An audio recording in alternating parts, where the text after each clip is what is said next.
In this exhibition, the four elements of nature, earth, water, air, and fire, are represented. This body of work is a testament to the beauty and harmony found in the natural world.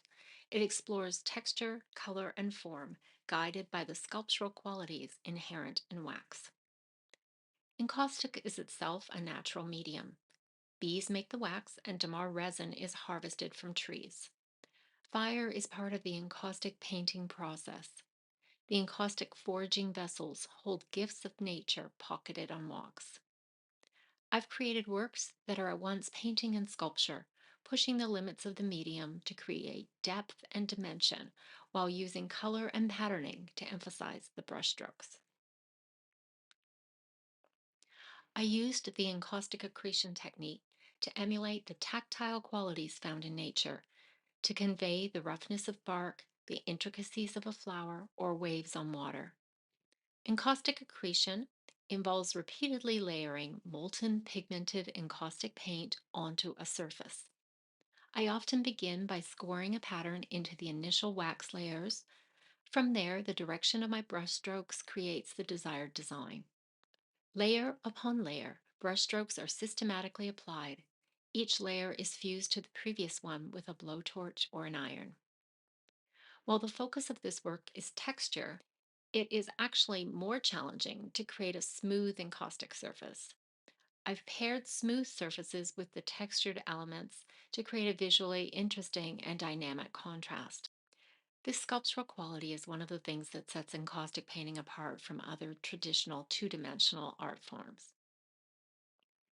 I first thought of using cardboard as a substrate because I had a couple of frames that weren't standard sizes. By cutting and gluing back together strips of cardboard, I was able to fashion a textured substrate that fit the odd size frames. In these works, the deconstructed, reconstructed cardboard forms the underlying texture. The rigid cardboard creates a textured surface that isn't as fragile as accretion works. The design of the honeycomb cardboard draws inspiration from honeycomb structure found in beehives in nature.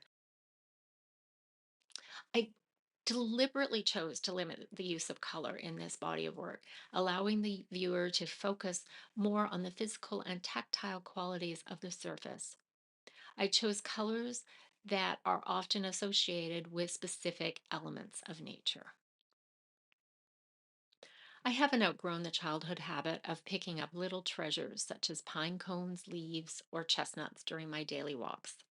Like many artists, I find these objects to be inspiring. I also find that this action creates a connection to the earth.